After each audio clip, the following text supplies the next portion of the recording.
तमाम रोए ज़मीन पर एक ही ज़बान और एक ही बोली थी, और ऐसा हुआ कि मशरिक़ की तरफ सफ़र करते करते उनको मुल्के सिनार में एक मैदान मिला और वो वहाँ बस गए।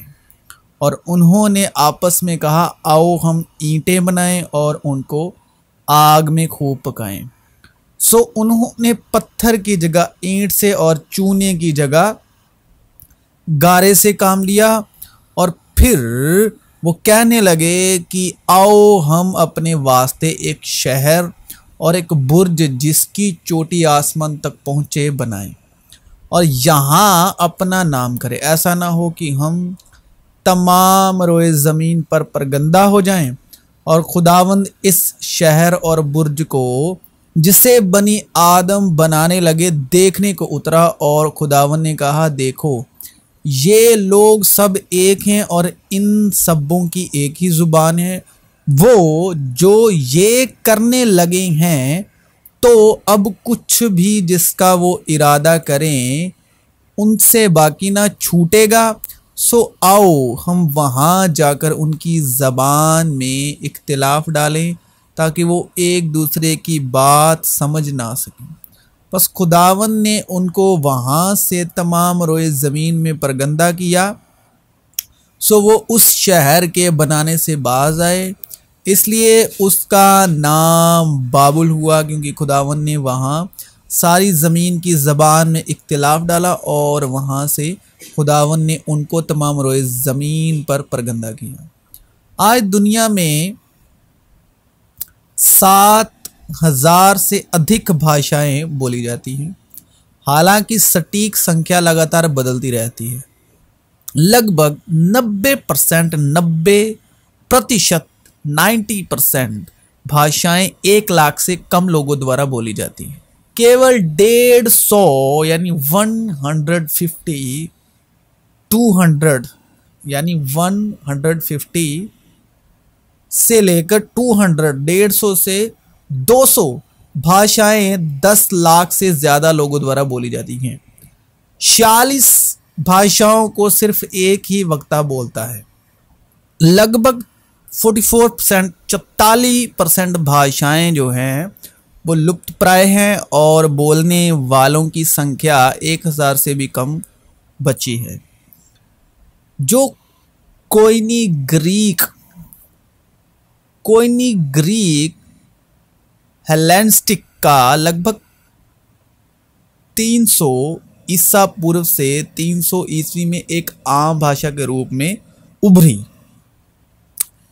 जब सिकंदर महान की विजयों ने पूरे भूमध्य सागर और निकट पूर्व से ग्रीक संस्कृति और भाषा का प्रसार किया।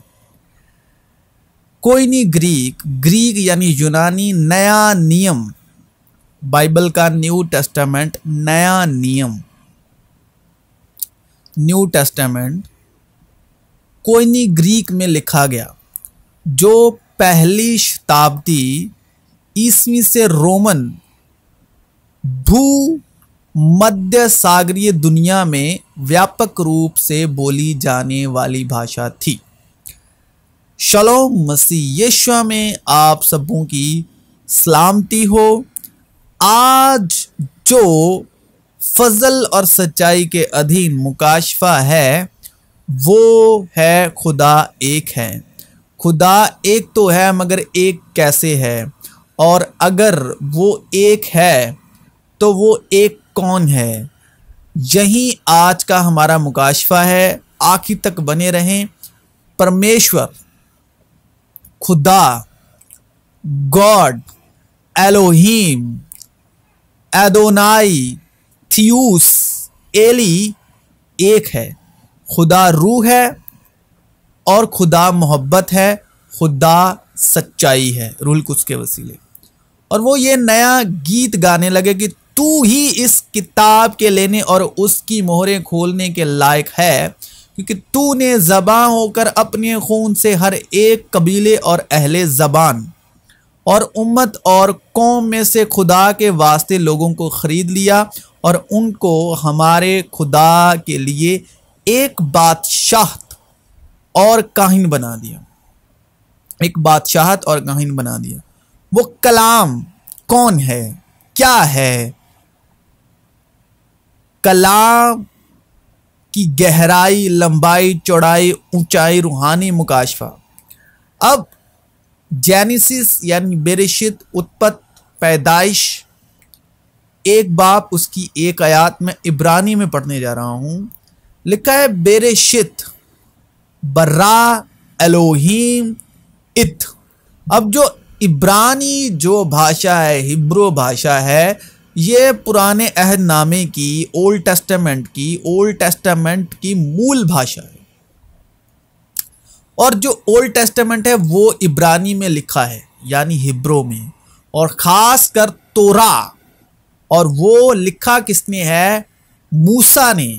यानी कहने का मतलब मूसा के ऊपर उस कलाम का मुकाशफा इब्रानी ज़बान, हिब्रू ज़ुबान यानी अलेफ और ताव यानी इत, बेरेशित बर्रा एलोहीम अलेफ ताव। जब अलेफ और ताव को जोड़ते तो इत बनता है के तौर पर हुआ, जिसमें नंबर गिनती भी बहुत अहम खास मूल स्थान रखती है। अलेफ का मतलब है खुदा एक है, खुदा रूह है, खुदा सच्चाई है, खुदा मोहब्बत है। और ताव का मतलब है, ताव जो है वो सलीब का निशान है। और अलेफ का न्यूमेरिकल वैल्यू है 1 और ताव की न्यूमेरिकल वैल्यू है 400। और इसी अलेफ ताव का मुकाशफा यूहन्ना पर जाहिर हुआ। क्योंकि मैं तुमसे सच कहता हूं कि जब तक आसमान और ज़मीन टल ना जाए, एक नुख्ता या एक शोशा तुरेत, मूसा की जो पहली 5 किताबें हैं, से हरगिज ना टलेगा जब तक सब कुछ पूरा ना हो जाए।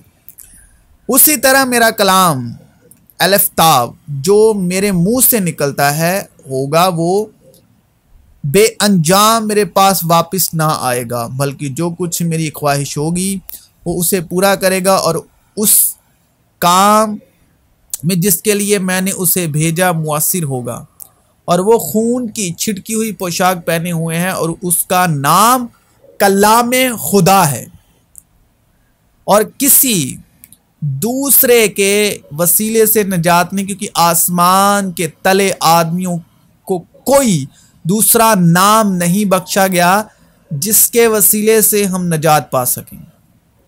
वो अनदेखे खुदा की सूरत और तमाम मखलूकात से पहले मौजूद है, क्योंकि उसी में सारी चीज़ें पैदा की गई, आसमान की हो या ज़मीन की, देखी हो या अनदेखी, तख्त हो या रियासतें या हुकूमतें या इख्तियारात, सारी चीज़ें उसी के वसीले से और उसी के वास्ते पैदा हुई हैं। और वो सब चीज़ों से पहले है और उसी में सारी चीज़ें कायम रहती हैं। दूसरे दिन उसने यस्सु को अपनी तरफ आते देखकर कहा, देखो ये खुदा का बर्रा है जो दुनिया का गुनाह उठा ले जाता है। उसने यस्सु पर जो जा रहा था निगाह करके कहा, देखो ये खुदा का बर्रा है और वो ही हमारे गुनाहों को कफारा है, और ना सिर्फ हमारे ही गुनाहों का बल्कि तमाम दुनिया के गुनाहों का भी। जो गुनाह से वाकिफ ना था उसी को उसने हमारे वास्ते गुनाह ठहराया, ताकि हम उसमें होकर खुदा की रास्तबाजी धार्मिकता हो जाए। इब्तिदा में कलाम था, अलिफ और ताव था, और कलाम खुदा के साथ था, और कलाम खुदा था, अल्फा ओमेगा अलिफ ताव। यही इब्तिदा में खुदा के साथ था। सारी चीज़ें उसके वसीले से पैदा हुई, और जो कुछ पैदा हुआ है उसमें से कोई चीज़ भी उसके बगैर पैदा नहीं हुई। तो कलाम तो है। वो कलाम क्या है? अलिफ ताव इब्रानी में, हिब्रू में, अल्फा ओमेगा ग्रीक में, एक ओंकार और इस्लाम और ओम। कलाम तो है। कलाम का होना, ज्ञान का होना अलग बात है, लेकिन कलाम का शब्द का मुकाशफा होना ही सच्चाई है। कलाम का ज्ञान होना गुरूर पैदा करता है और कलाम का मुकाशफा ही खुदावंद के भेद को प्रकट करता है, प्रकाशन को, लाइट को, उर को, चानन को जो है वो मन की, उसी से ही हमारे दिल की आंखें रोशन होती हैं, मुकाशफा से। ज्ञान से गुरूर पैदा होता है, शब्द का ज्ञान गुरूर पैदा करता है और शब्द का मुकाशफा, प्रकाश, वो ही हमारे मन की आंखों को खोलता है। एक ओंकार मूल मंत्र के पहले शब्द हैं। पहला प्रतीक है एक। वास्तव में एक शब्द नहीं बल्कि संख्या है। एक के लिए पंजाबी प्रतीक है, इब्रानी में अलफ है, वो ही एक अलफ है इब्रानी में, और ग्रीक में अल्फा है। एक इब्रानी में अलफ है जिसकी न्यूमेरिकल वैल्यू एक है, यानी खुदा एक है, और यूनानी में अल्फा है।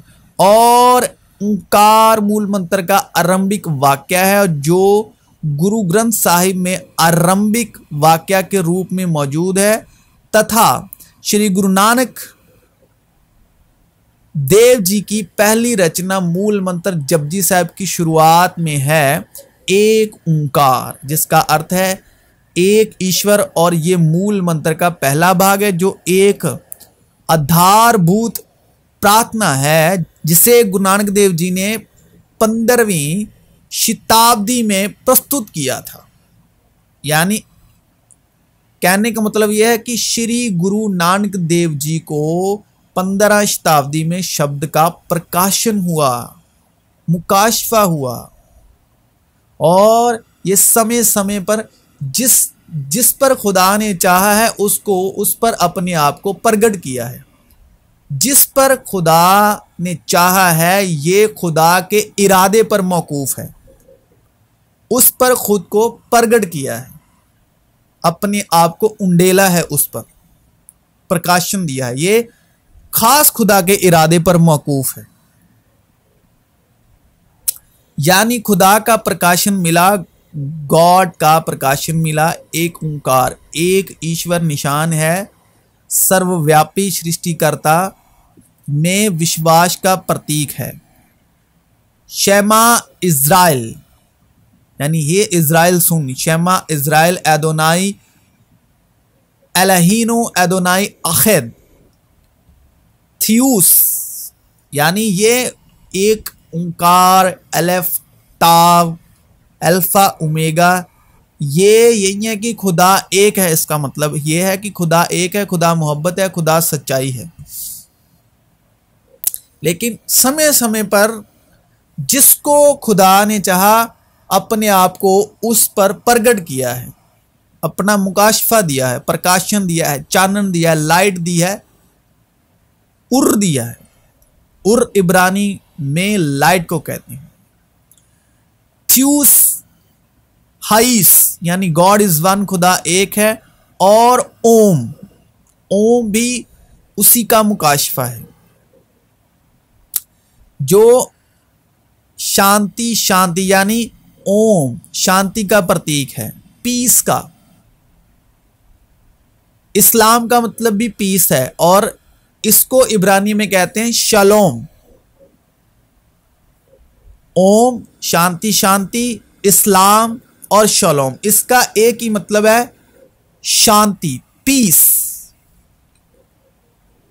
ओम को आदि ध्वनि माना जाता है जिससे अन्य सभी ध्वनियां और सृष्टि उत्पन्न होती है। इस्लाम और शलोम इब्रानी में है शलोम अलैखम, यानी तुम्हारे दिलों में शांति ठहरी रहे, यानी वो अनंत पीस, अनंत शांति, ये मुकाशफा है। रूहानी शांति, इत्मीनान।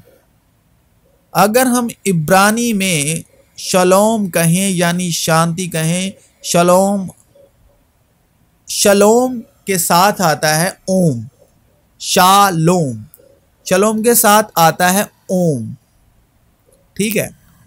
ओम का भी तर्जुमा शांति के साथ ओम शांति शांति, ठीक है।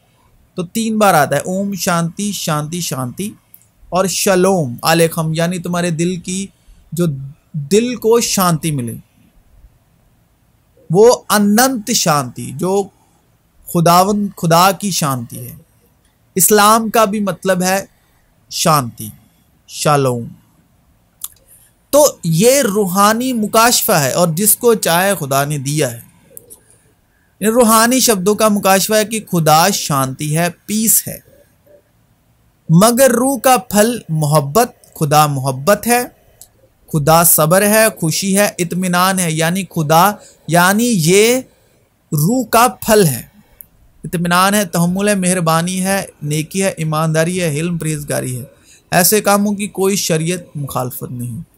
प्यार, अब शब्द है प्यार, मोहब्बत, आहाबा इब्रानी में, लव, अगापे।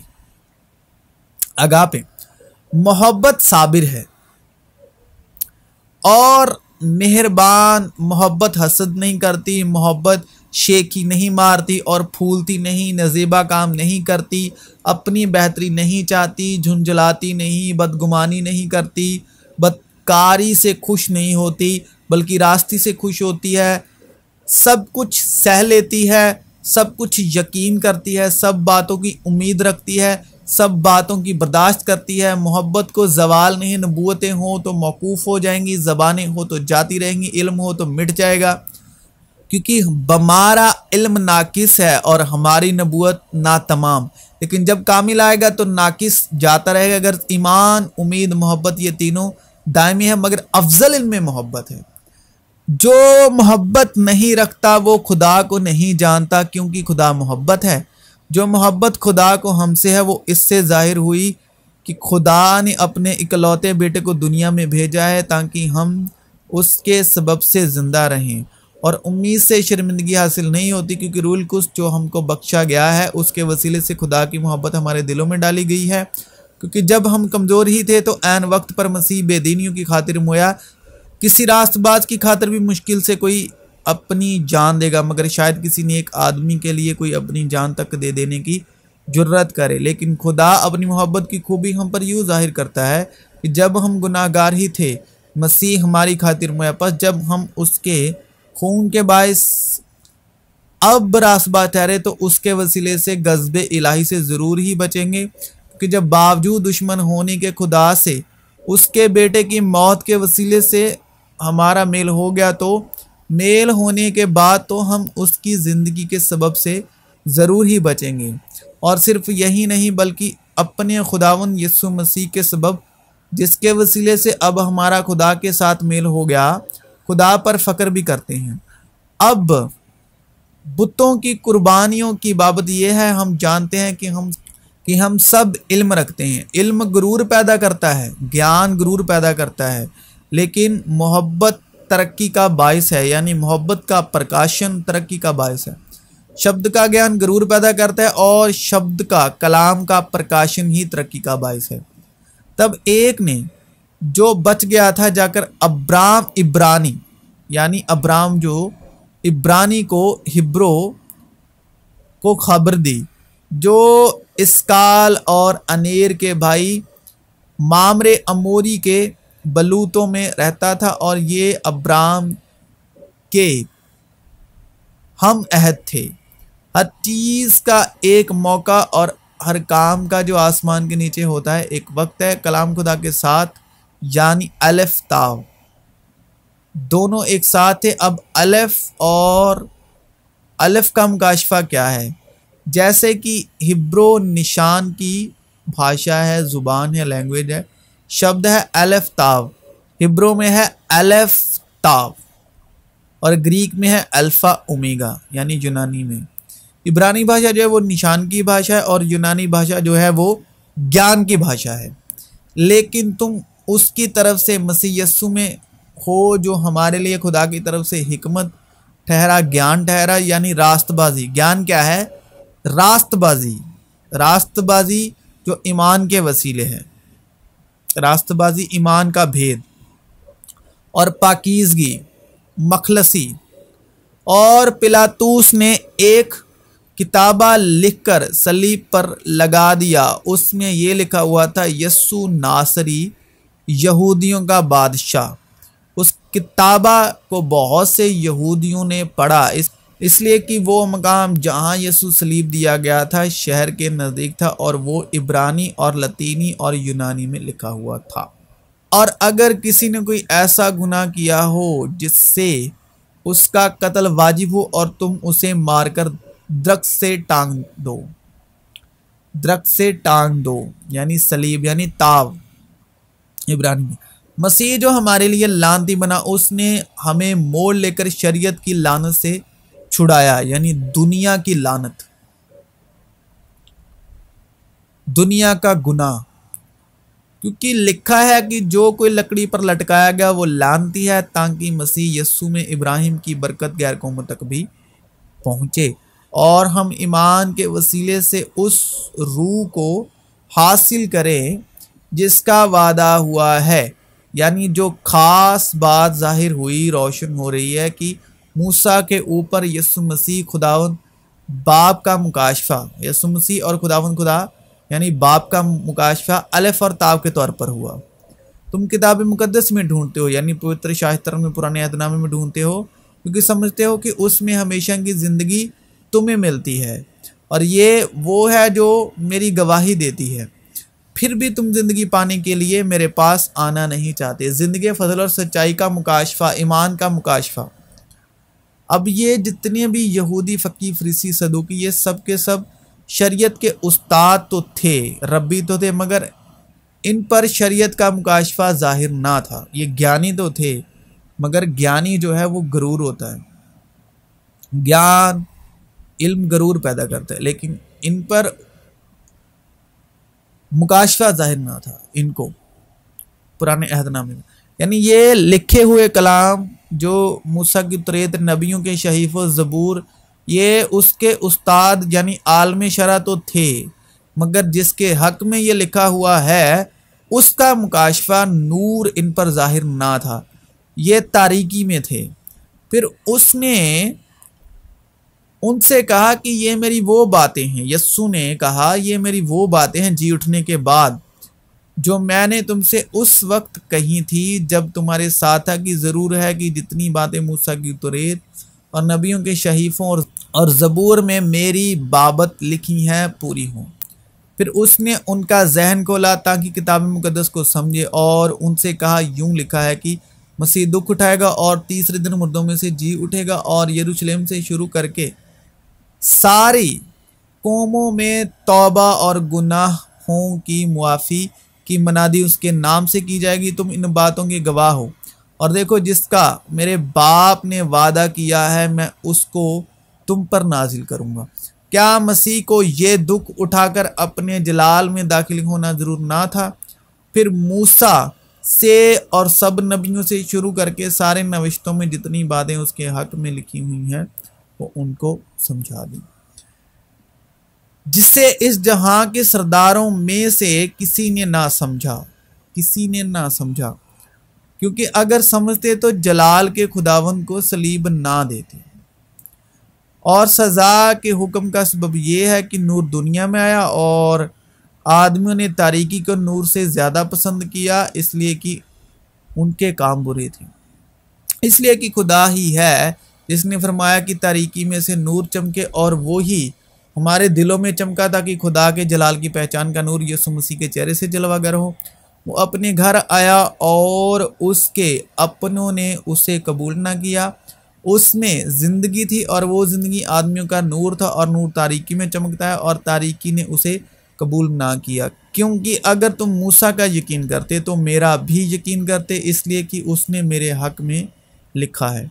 उसने उनसे कहा कि ए नादानों और नबियों की सारी बातों के मानने में सुस्त इत्तेकादों, क्या मसीह को ये दुख उठाकर अपने जलाल में दाखिल होना ज़रूर ना था? फिर मूसा से और सब नबियों से शुरू करके सारे नविश्तों में जितनी बातें उसके हक में लिखी हुई हैं वो उनको समझा दी।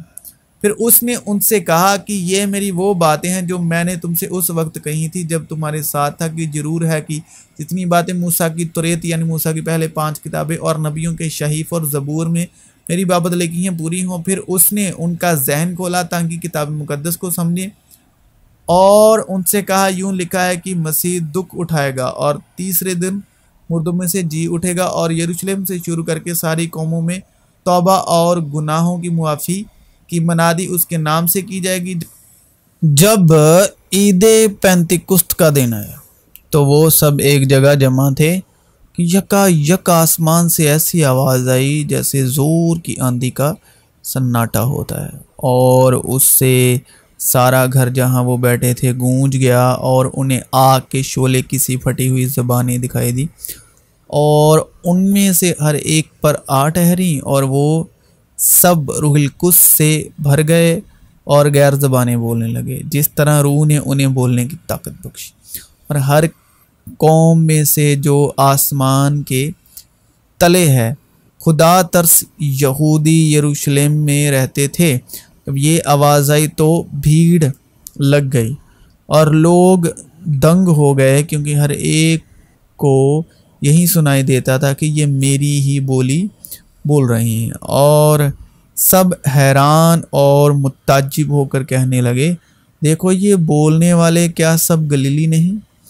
फिर क्यों कर हम में से हर एक अपने अपने वतन की बोली सुनता है? हालांकि हम पार्थी और मेदी और इलामी और रहने वाले मेसोपोटामिया और यहूदिया और कापादोकिया और पुंतुस और आसिया और फरूगिया और पंफूलिया और मिस्र और लीबुआ के इलाके के जो कुरेने की तरफ है और रोमी मुसाफिर, खवा यहूदी खवा उनके मुरीद और क्रेती और अरब हैं, मगर अपनी अपनी ज़बान में उनसे खुदा के बड़े बड़े कामों का बयान सुनते हैं। और सब हैरान हुए और घबराकर एक दूसरे से कहने लगे, ये क्या हुआ चाहता है? और बाज़ ने ठट्ठा करके कहा कि ये तो ताज़ा मैं के नशे में है। बस अब जो मसीह यीशु में हैं उन पर सज़ा का हुक्म नहीं, क्योंकि ज़िंदगी की रूह की शरीयत ने मसीह यीशु में मुझे गुनाह और मौत की शरीयत से आज़ाद कर दिया। इसलिए कि जो काम शरीयत जिस्म के सबब कमज़ोर होकर ना कर सकी वो खुदा ने किया, यानी उसने अपने बेटे को गुनाह आलूदा जिस्म की सूरत में और गुनाह की कुर्बानी के लिए भेजकर जिस्म में गुनाह की सज़ा का हुक्म दिया, ताकि शरीयत का तकाजा हमें पूरा हो। जिस्म के मुताबिक नहीं बल्कि रूह के मुताबिक चलते हैं। वो आप हमारे गुनाहों को अपने बदन पर लिए हुए सलीब पर चढ़ गया, ताकि हम गुनाहों के एतबार से मरकर रास्तबाजी के एतबार से जिएँ, और उसी के मारखाने से तुमने शिफा पाई। क्योंकि जब हम कमज़ोर ही थे ऐन वक्त पर मसीह बेदीनियों की खातिर मोया, किसी रास्तबाज की खातिर भी मुश्किल से कोई अपनी जान देगा, मगर शायद किसी नेक आदमी के लिए कोई अपनी जान तक दे देने की ज़रूरत करे। लेकिन खुदा अपने मोहब्बत की खूबी हम पर यूँ जाहिर करता है कि जब हम गुनाहगार ही थे तो मसीह हमारी खातिर मोया, बस जब हम उसके खून के बाइस अब रास्तबाज ठहरे तो उसके वसीले से गज़ब इलाही से ज़रूर ही बचेंगे। क्योंकि जब बावजूद दुश्मन होने के खुदा से उसके बेटे की मौत के वसीले से हमारा मेल हो गया, तो मेल होने के बाद तो हम उसकी ज़िंदगी के सबब से ज़रूर ही बचेंगे। जो गुनाह से वाकिफ़ ना था उसी को उसने हमारे वास्ते गुनाह ठहराया, ताकि हम उसमें होकर खुदा की रास्तबाजी हो जाएं। और सब चीज़ें खुदा की तरफ से हैं जिसने मसीह के वसीले से अपने साथ हमारा मेल मिलाप कर लिया और मेल मिलाप की खिदमत हमारे सुपुर्द की। मतलब ये है कि खुदा ने मसीह में होकर अपने साथ दुनिया का मेल मिलाप कर लिया और उनकी तकसीरों को उनके ज़िम्मे ना लगाया, और उसने मेल मिलाप का पैगाम हमें सौंप दिया है। ग्रीक में खुदावन खुदा जो है और जो था, जो आने वाला है, यानी कादरे मुतलक फरमाता है कि मैं अल्फ़ा और ओमेगा हूँ, यानी यूनानी में, ग्रीक में, इब्रानी में मैं अलिफ और ता हूँ। फिर उसने मुझसे कहा कि ये बातें पूरी हो गई, मैं अल्फ़ा और ओमेगा यानी इब्तिदा और इंतहा हूँ, मैं प्यासे को आब हयात यानी ज़िंदगी का आब यानी पानी के चश्मे से मुफ्त पिलाऊंगा। मैं अल्फ़ा और ओमेगा हूँ, अव्वलो और आखिर हूँ, इब्तिदा और इंतहा हूँ। खुदावंद इज़राइल का बादशाह और उसका फ़िदिया देने वाला रब्बुल अफ़वाज़ यूँ फरमाता है कि मैं ही अव्वल और मैं ही आखिर हूँ और मेरे सिवा कोई कोई कोई खुदा नहीं। लेकिन हमारे नज़दीक तो एक ही खुदा है, यानी बाप, जिसकी तरफ से सारी चीज़ें और हम उसके लिए हैं। और एक ही खुदावंद है यानी यीशु मसीह, जिसके वसीले से सारी चीज़ें मौजूद हैं और हम भी उसी के वसीले से हैं। और सबका खुदा और बाप एक ही है, जो सबके ऊपर और सबके दरमियान और सबके अंदर है। क्योंकि खुदा एक है और खुदा और इंसानों के बीच में दरमियानी भी एक, यानी यीशु जो इंसान है। एक ही बदन है और एक ही रूह। चुनाची तुम्हें जो बुलाए गए थे, अपने बुलाए जाने से उम्मीद भी एक ही है। एक ही खुदावंद है, एक ही ईमान, एक ही बपतिस्मा और सबका खुदा और बाप एक ही है, जो सबके ऊपर और सबके दरमियान और सबके अंदर है और हम में से हर एक पर मसीह की बख्शिश के अंदाज़े के मुआफिक फजल हुआ है। मसीह यीशु में आप सबों की सलामती हो।